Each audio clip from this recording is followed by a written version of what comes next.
And it was a telling sign that Black students, when we talk about people of color, that Black students didn't matter. And our students sometimes do activities at those other schools or will hear about it. And they're moving all across the city to go to this school where it just didn't look welcoming.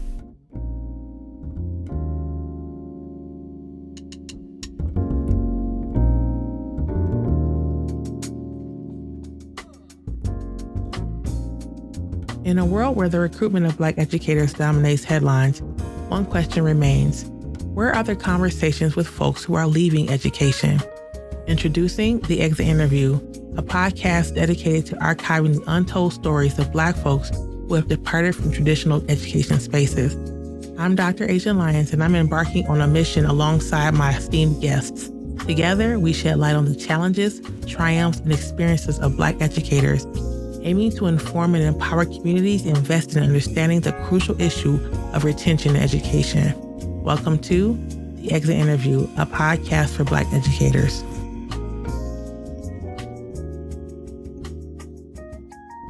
Welcome back to another episode of The Exit Interview, a podcast for Black educators, with me, Dr. Asia, and we have another fire guest. Folks, I feel like I say this every time that we have fire guests, but that just means that my Black folks out here are doing great things, right? So excited today. We have another guest on, Jalissa Evans. Welcome to the show.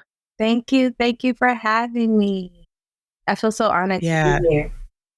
Yeah, I mean, I'm honored that you decided to come on and talk to us. We ran into each other at South by Southwest by way of Margot. Shout out to you, Margot. When you hear this episode, shout out to Margot.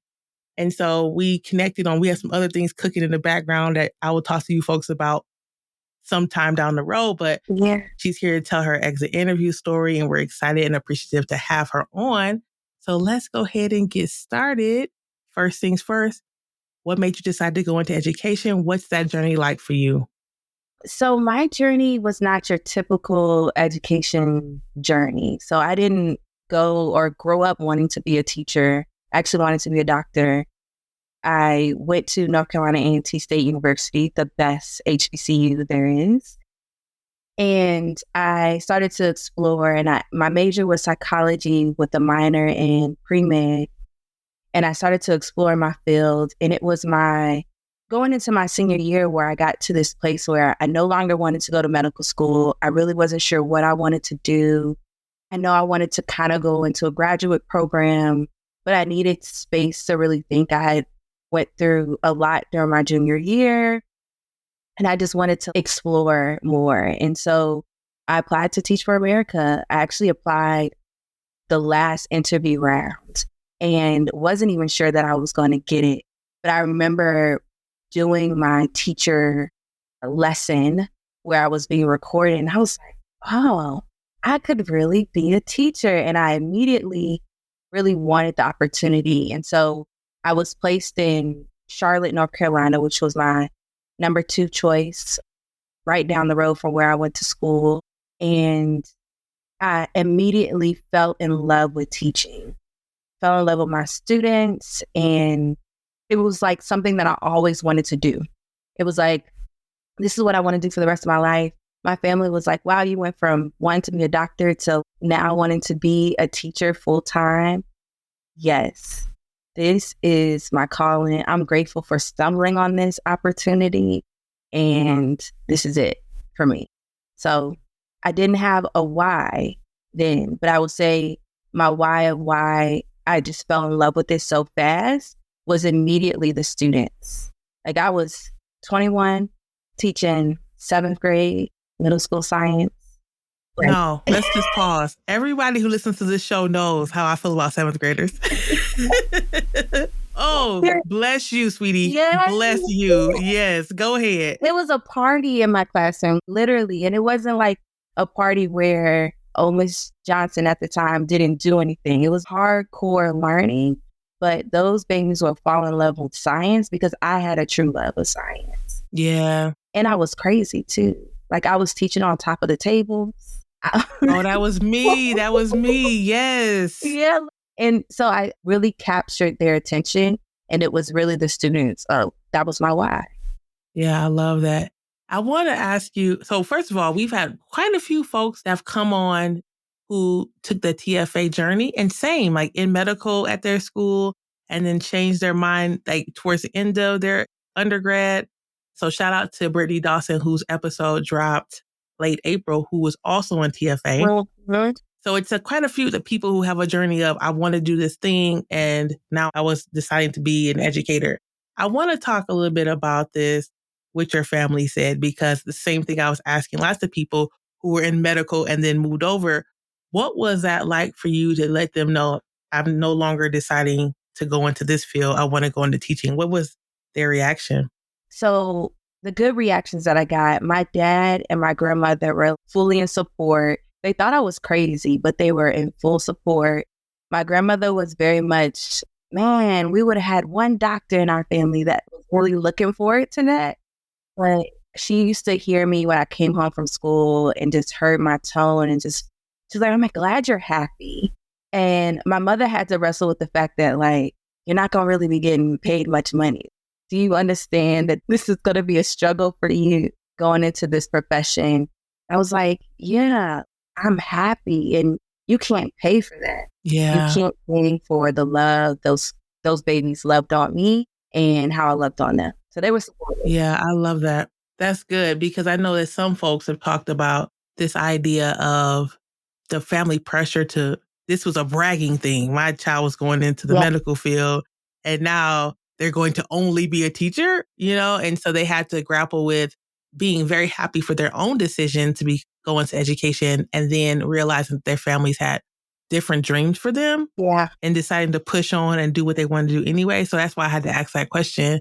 So tell us about like how long you were teaching, how long you were in education. What was that like for you? So I taught for a total of 3 years in both Charlotte, North Carolina and in LA. My experience in Charlotte, so I'm telling you, I first entered the classroom. We were on this ultimate high. And I started to notice about 4 months in that I had a large group of Black and brown boys who were not reading on grade level. And coming from a HBCU, coming from like the mecca of Black excellence, I could not wrap my mind around how they were not reading on grade level in 7th grade, like literally at the 1st grade level. It just didn't make sense to me. And they were not students who didn't want to learn. They were infatuated with learning. So I sought help. I was like, hey, I have a group of kids who are not reading on grade level, but they want to access my curriculum. And how can I support them in that? So I went to the English teacher for our grade level. And instead, she pulled up my roster and was like, well, you're going to have a problem with this person, this person, this person, this person. You should place them here, place them here. Mind you, I did not come because I was having classroom management issues. That was the least of my problems in my classroom. So I was like, okay, she didn't answer my question. So let me go to the admin because maybe we can start a program. And the administrator was just like, it's not much that we can do. They've been behind. You see, they've been behind since 1st grade, right? So there's not much we can do, but we can provide some support. Maybe you should try to chunk their reading. She gave me some strategies to like assist them, but there was nothing to fully address when they will be on grade level. Like, what is our plan?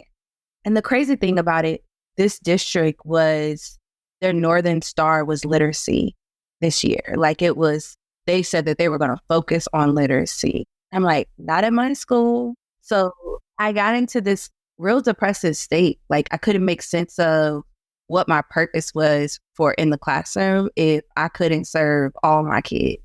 And so I think it was like, I got through the fall semester going into the springtime and I got connected through Teach for America with the Leadership and Education Equity side of Teach for America, LEAD, and got matched with someone who is my mentor till this day, Charlene Mack, who was organizing across Charlotte. And she's like, what are you going to do about it? And I was like, I just told you, I talked to all of these people. Right. Pay attention. They don't have any solution for me. So what are you going to do to help me? And so come to find out, at the time, I started to just like really focus in what was going on in my district politics wise. And there was a big fight on neighborhood schools versus going out, being bused outside of your school. School board meetings were like super divisive. Folks were either in green shirts or orange shirts, and for neighborhood schools and not for neighborhood schools. And so I remember going up with Charlene and was like, man, but this is not the conversation that's happening in my school. And this is crazy. This has happened at the school board level. And so I joined her on a campaign to really listen intentionally with families and students and educators in the midst of this divisive time that was happening in our district. And there was an agreement across each sector that I just named: students, educators, and families. We need better schools. I don't mind sending my child to the neighborhood school, but my neighborhood school conditions are worse than my school, and I'm living in government housing. Why? And I started to think and like be hyper vigilant of my school. Like, man, my students sometimes have brown water coming from the water fountains. Sometimes we don't have proper air conditioning in our schools. And so we basically organized across the city of Charlotte, and we forced the county commissioner to allocate $132 million through a bond to a certain set of schools that had 60 years of deferred maintenance. It was crazy. Wow. And in that moment, and that's 60 years of deferred maintenance. Typically, schools are torn down yes, after 60 years. We're not starting to talk about revamping air conditioning systems. So that says a lot about what you all were dealing with. Yes. So I share that to say, when you asked how long I was teaching, in the midst of that first year, I learned that everything outside of my classroom is what had more power than me in my own classroom. And so I got really keen. I even call myself like this teacher organizer. I am organizing at night and teaching by day. That was like my thing, especially after that campaign. I was like, this is the work that I want to continue and constantly do. So I finished up my 2-year commitment in Charlotte, North Carolina. And at the time I was, man, I really want to see what it would look like for me to be on this journey of having my own school, to where I can have some sense of power that connects both community and what my students really need. And so, let me pause you for a second. Wait a minute. You about 22 in this story. At this point, I'm following along. Yes, I'm 20. You are newborn. Very much so. Very much so. Yes. So by the time you turn 22, we already organized and got some money for our schools. We're doing a thing. So we're busy. Yeah. We're busy. Okay. I just want to track this for my folks who are listening at home. We think that we have to wait till we're older or whatever our situation is, or we have to do certain things when we're done teaching.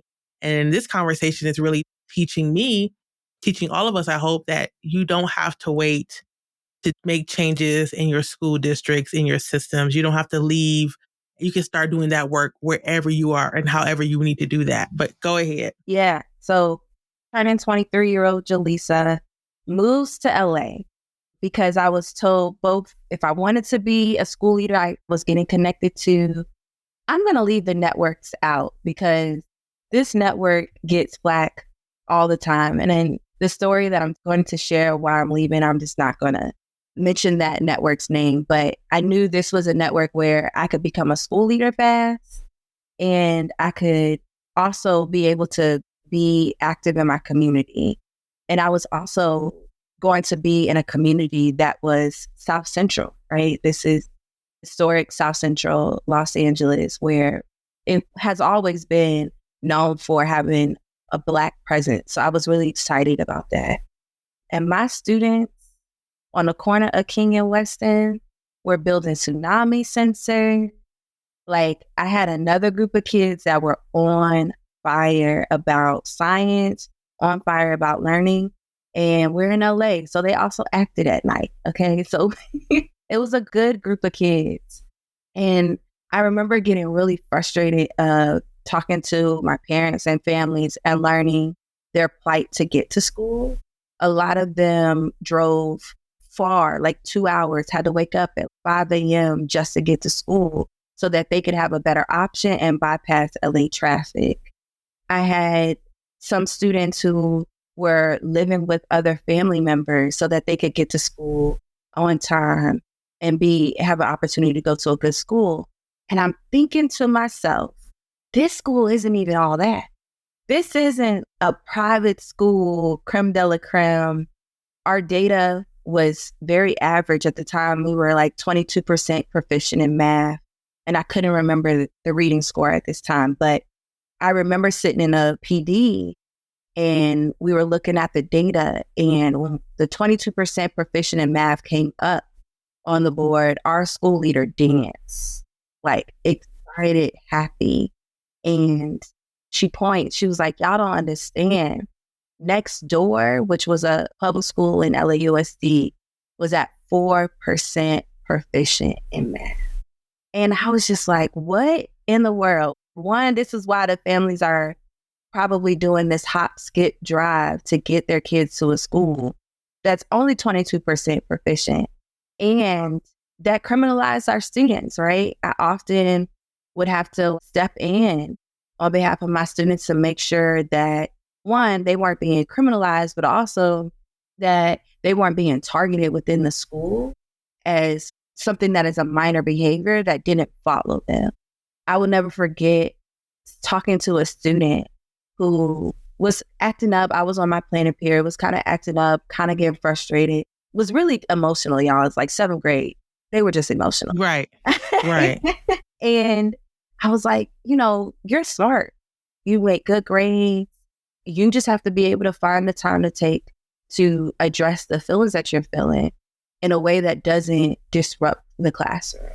And the school leader walks by and was like, I don't even know why you're wasting your time, Miss Johnson. Yeah. And I was just like, why am I here? Why am I here? Can I just pause you for a sec? Because you're saying a lot right now in this a small amount of time. Yeah. And I'm at this 4%. I'm at this 20-something percent proficiency. And I know that folks who are listening to this podcast are going to say that's terrible. Yeah. But I also want people to think about their own school district's proficiencies, right? I just read from the Black Parent Network here in Colorado that 25% of Black boys in Denver public schools are proficient in math. Yeah. 1 in 4. And so we do that drive. I was a kid who took the public bus at 6th grade across town to an okay, decent school and to another school, 7th grade, another school in 8th grade, chasing a good education. And I know that there are so many families who will drive, put their child on a bus, have them live with someone else, like you're saying, just for that 2% difference, that 10% difference. Yeah. And so that's super, super tough. But yeah, I'm loving that there's this like through line of what are we going to do about this? And I'm sure this is going to definitely come into like, what are you doing now conversation. But the things that we're saying to our students or they're overhearing us say is just so powerful. I remember listening to Michelle Obama's book and she talked about her counselor saying, like, you need to be going to something more community college-like or whatever I can't remember exact terms. And I used to think, who is saying that? Like, there can't be adults talking to children like that. But the more and more I hear these stories, the more and more I'm convinced that adults that are supposed to be protecting our children are harming, and we know this is common knowledge, but harming them very blatantly. Like just saying things out of their mouths and thinking this is a throwaway kid or blah, blah, blah, blah, blah. And that's just beyond unfortunate. It's criminal. It's criminal. Right? But it's very criminal. And I think when we think about the politics, the system that's working against our students, this particular system, our school was a refurbished old apartment complex. So if you know anything about LA and apartments, like my classroom was really like a studio apartment, right? And you can see it because land and buildings and space is hard to come by. And so this school refurbished that to be a school, but it still was very old, right? And so when you looked at this particular network of schools and their schools that they had in South Central Los Angeles looked a certain type of way in comparison to the mega buildings that they had in East Los Angeles. Right? And it was a telling sign that Black students, when we talk about people of color, that Black students didn't matter. And our students sometimes do activities at those other schools or will hear about it. And they're moving all across the city to go to this school where it just didn't look welcoming for me. When I pulled up to the school as early as I did, I was like, why am I here? And I slowly saw my love for teaching dwindle because I was that teacher that was standing in the gap for my students. I was being targeted. I was being seen a certain type of way. And the professional development that I was promised and eager that made me move across the country to get, I just wasn't getting. And so that's why I left. Yeah. Yeah. That promise of professional development, you moved across the country, literally, to get you did not receive. And so many of us, go ahead. I was just going to underscore my full hopes of being a school leader. Like I wanted that for myself. Yeah.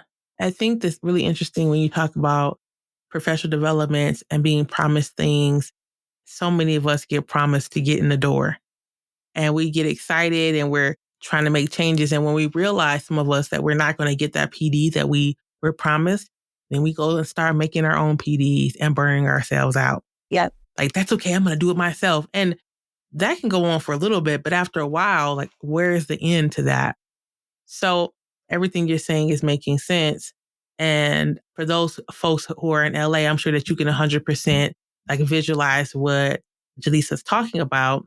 Now, my next question is, we understood why you left, and we'll talk about, like I said before, what you're doing now. But my next question is just thinking about the folks that you left on the East Coast and the West Coast, and this conversation that we're having about Black educator retention.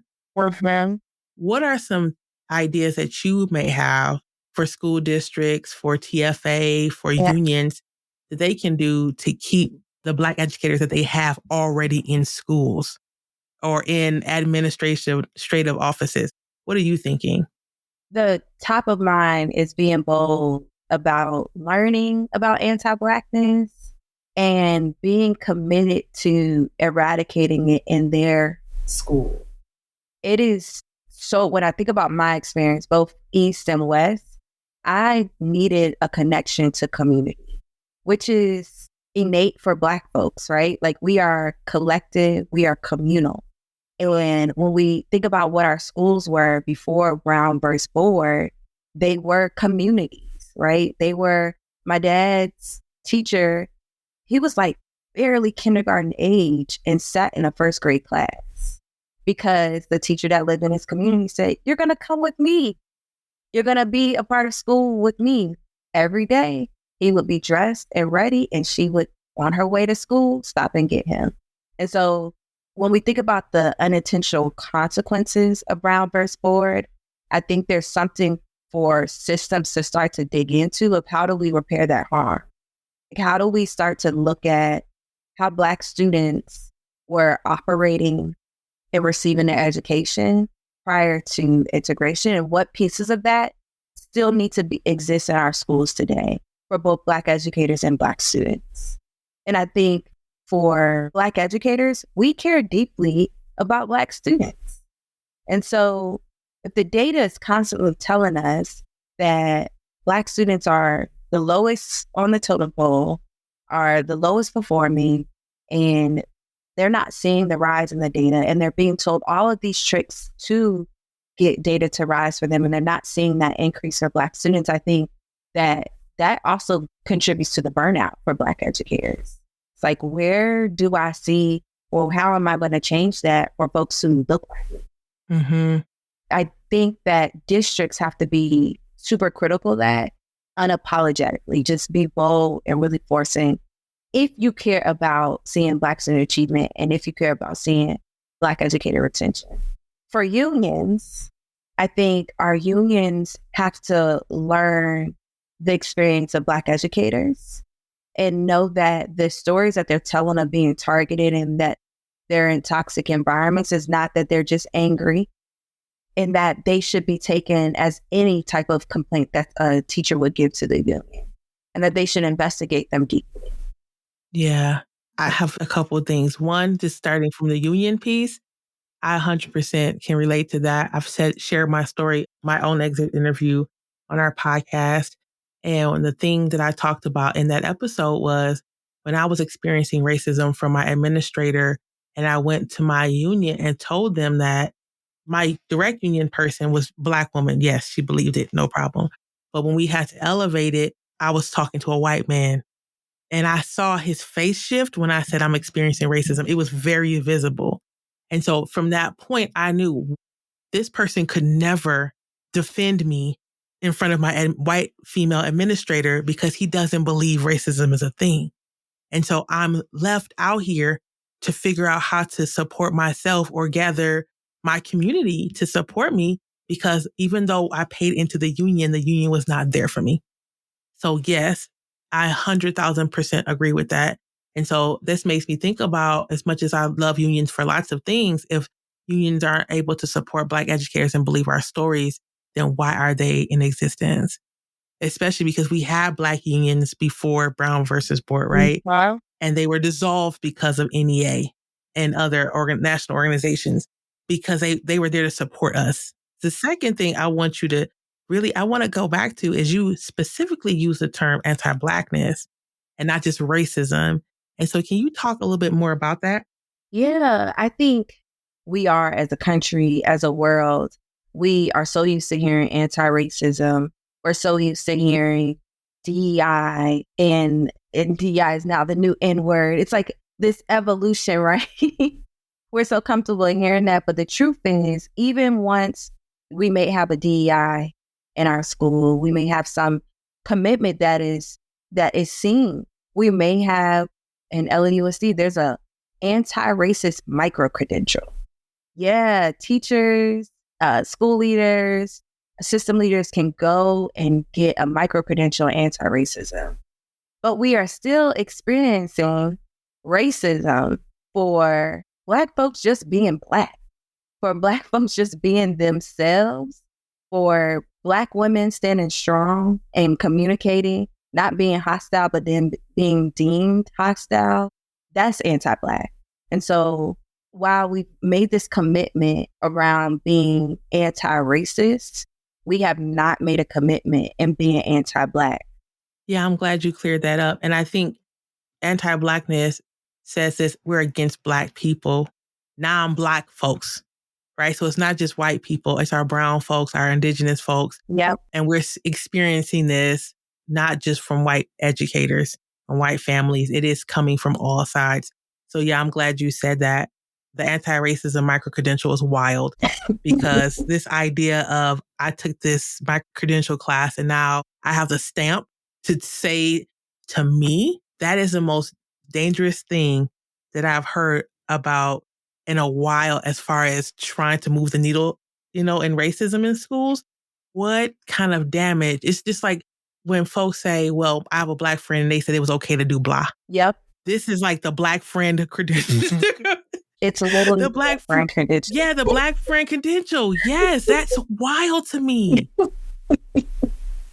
Yeah. Or I have a DEI person, so we're good. Yeah. Okay. All right. So lots to share here. I really appreciate this. We're going to go on our break and then we're going to come back and do my favorite part of the interview. Hey there, beautiful people. It's me, Dr. Asia. Before we dive back into our conversation, Kev and I have something exciting to share with you. Are you a dedicated Black educator or support Black educators? Well, if so, we've got some great news for you. We're thrilled to introduce the latest addition to our podcast community, the Black Educator Be Well newsletter. It's a space dedicated to all things Black educator healing, wellness, and more. We believe that taking care of our Black educators is crucial, and this newsletter is designed to do just that. Picture this: exclusive insights into self-care practices tailored for Black educators, inspiring stories from fellow teachers who've overcome challenges, and tips for creating a positive and supportive environment at work and at home. Subscribers will get early access to our upcoming podcast episodes, special interviews with guests, and even some surprise giveaways. How do you become a part of this amazing community? It's easy. go to exitinterviewpodcast.com or check out the link in this episode's show notes. Now let's get back to the conversation. Welcome back. So we're here with Jalissa. Jalissa is doing... Jalissa. Jalissa's doing dope work out here, and she's shared so much. We just got finished talking about the anti-racism micro-credential, which is a Black friend card, and her organizing, even in her being a first-year teacher, second-year teacher, and seeing a lot of issues of anti-Blackness, some huge literacy gaps in her Black boys when she was teaching. And so now we're talking about the second part, about what she's doing now and all the other things. And we're going to start out with the first question, which is, well, tell us, who's a Black teacher that you would like to shout out that's either teaching now, who taught you, anyone you can think of? I have a laundry list. So let's go for it. My first Black educator was in 7th grade, and it was Miss Lassiter, and she didn't play. Miss Lassiter held me to high expectations, and she was a stern Black woman, and I appreciated Miss Lassiter. She taught 7th grade English, and I was reading books that I had never been introduced to before. Unfortunately, that was my first and only Black educator through K through 12, which I think is really profound when you look at the high school that I went to in Virginia Beach, Virginia, which is Bayside High School. While there were Black educators there, I was a part of the Health and Sciences Academy because y'all know I wanted to be a doctor.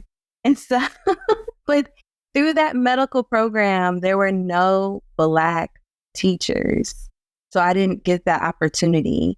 My next, going to HBCU, so I had all Black educators.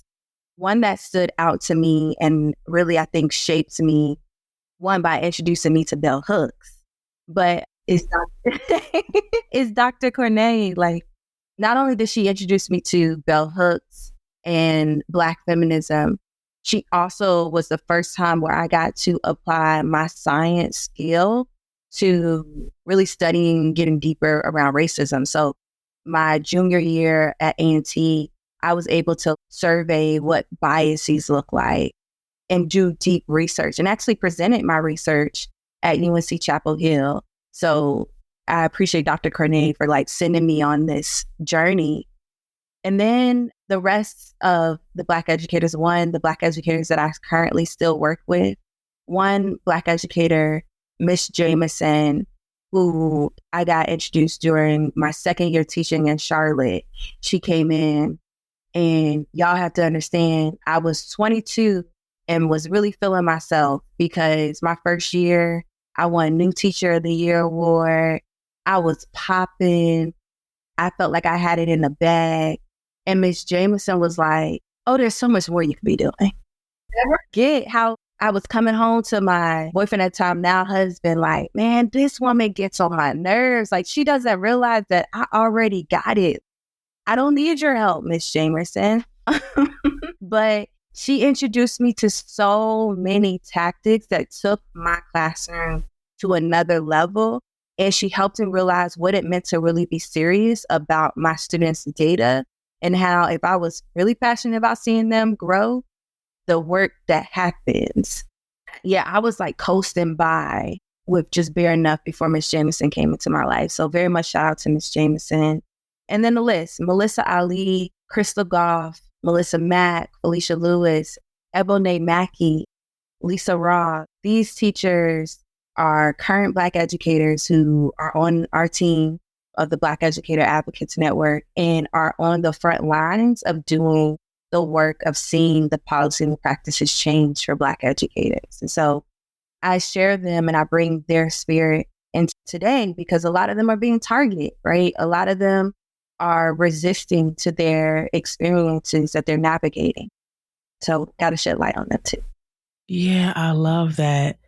And shout out to Miss Jameson, because yeah, I had one of those. I had one. This is all great. Mm-hmm. Good for your ego. And let's pull out this data.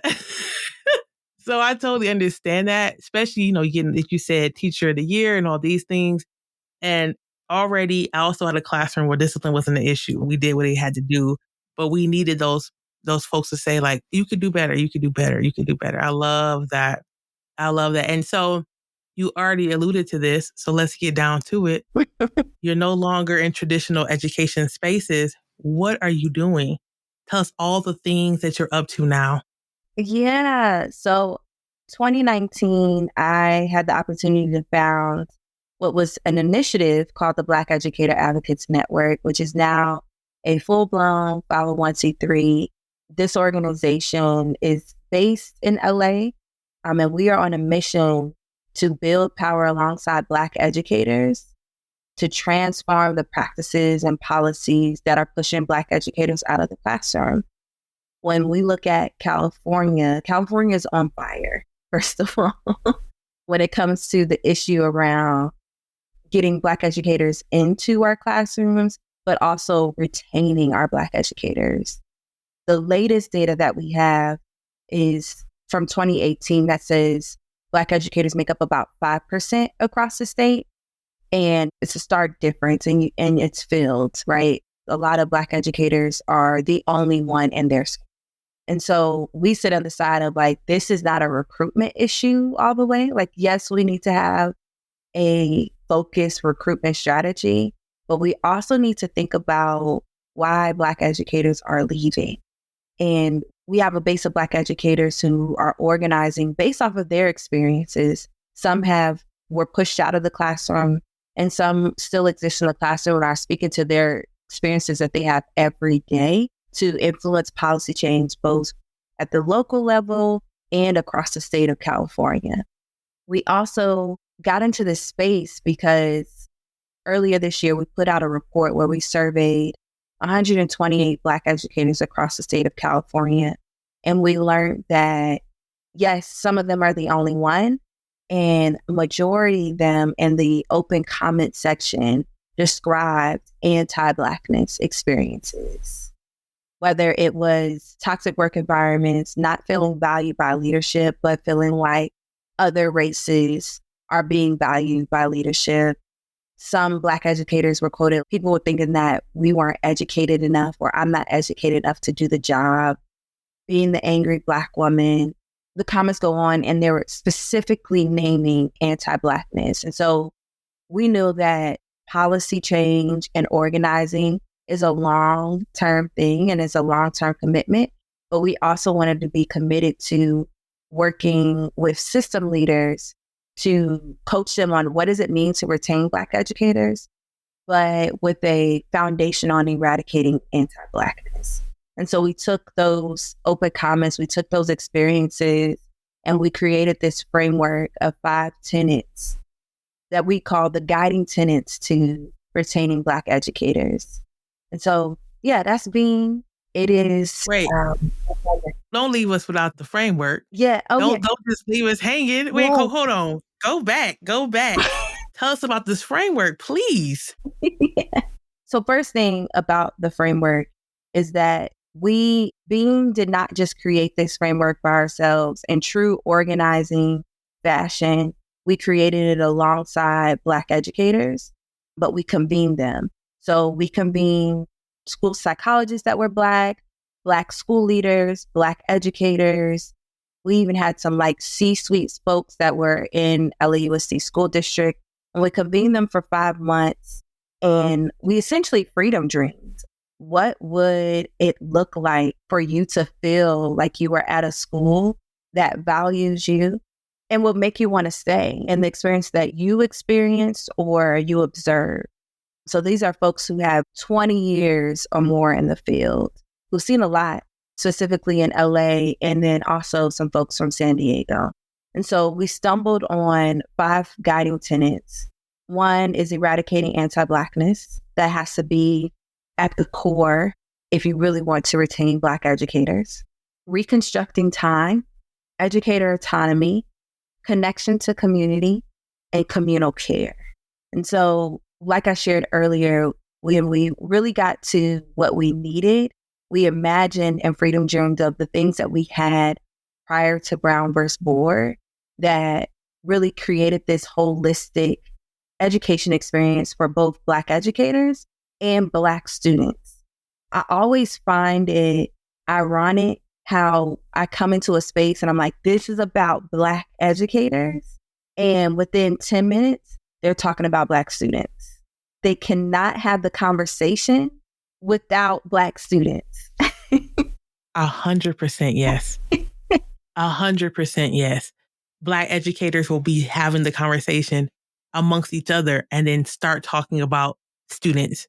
And for the work we do with the Black Educator Wellness Cohort here in Colorado, we have to keep bringing them back to self. Yes. Right? And their wellness and their wholeness. And that's really interesting because that's what the default is. They've been doing that for so many years of focusing on the student that they're burning up or burnt up already. Yep. So I'm glad you mentioned that. Mm-hmm.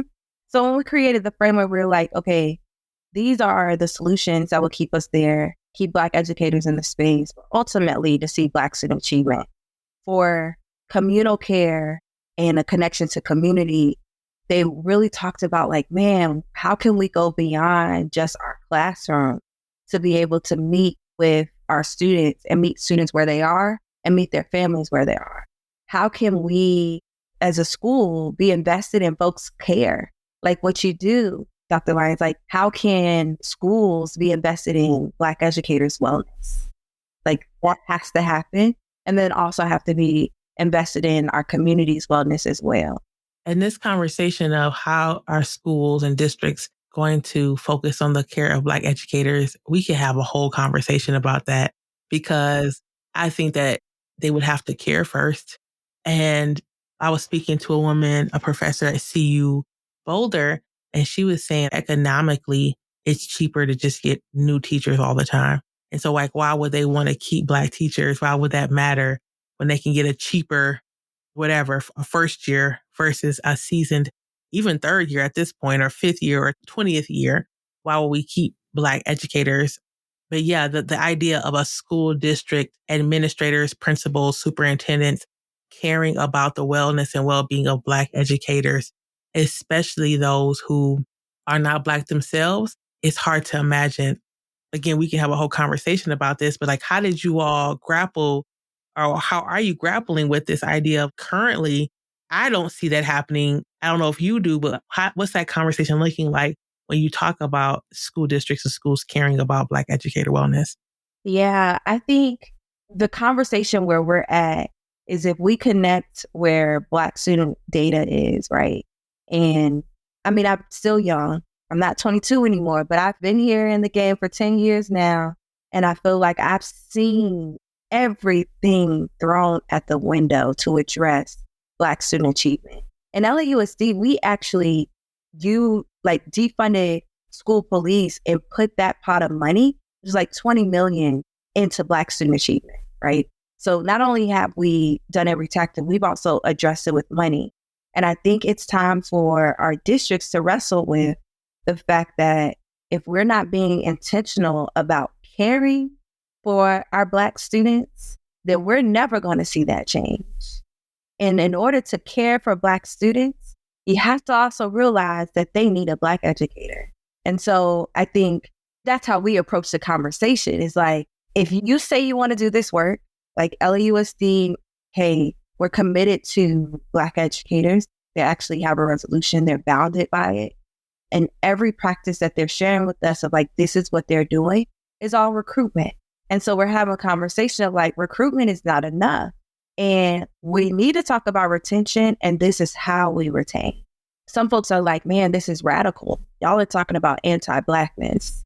And I remember at some point saying or making a commitment to be anti-racist was radical. And so I still believe and hope that folks start to adopt language as quickly. And even in these times, folks are probably like, what are you talking about, Talisa? Even right now, where our language is being weaponized against us, we have to continue to talk about how anti-Blackness impacts Black students and Black educators. And the day that we are comfortable with stopping that conversation, that means we don't believe that Black students will ever achieve in our schools. And we need to be having a whole nother conversation. And I still believe that they don't have to have the lowest data. And so I'm consistently continuing the conversation around what are we going to do to address anti-Blackness. I absolutely love that strategy. I absolutely love that strategy. Yeah. Yeah, that's brilliant. And it makes so much sense. We need folks to believe that. And the proof will show. If you care about Black students, then this is what you need to do next. And whatever that result is, our answer to, do we really care about Black students? Yeah, I love, love, love that. Folks, if you're listening to this episode, you see we got the most fierce guests. And fierce is not a word, but I made it a word. I mean, take some notes, reach out. Okay, tell our audience if they're in LA, if they're not in LA, how can they support you? Anything that's happening that they should know about, how they can contact you, all the things.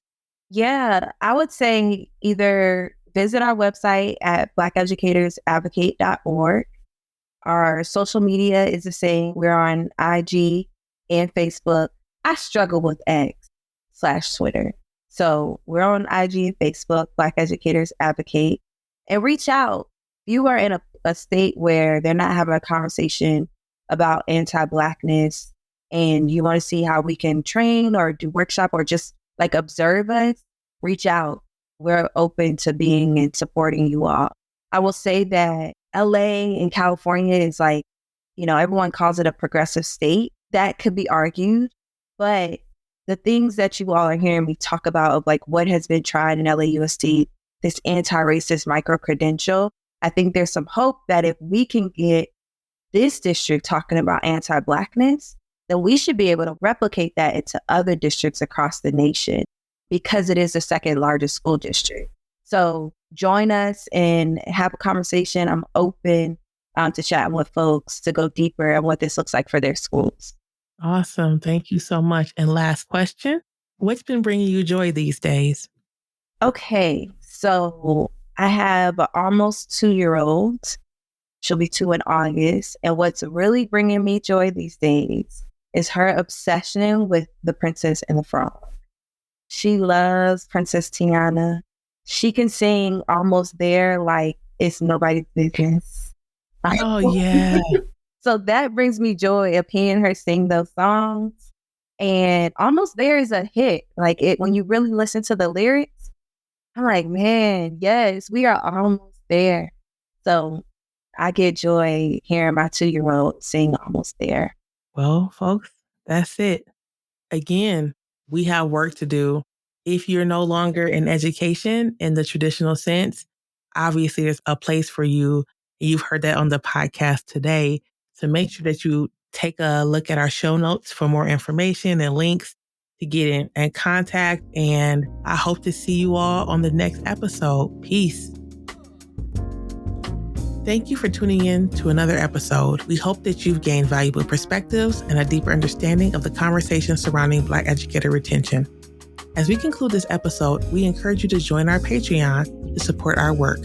Plus, as a patron, you receive bonus episodes, merch giveaways, and much more. Stay engaged with us on our social media, sign up for our newsletter in the show notes, take a look at our YouTube page, and interact with us on our website. Remember, the stories we've shared today are just the beginning, and your participation is vital for the future of education.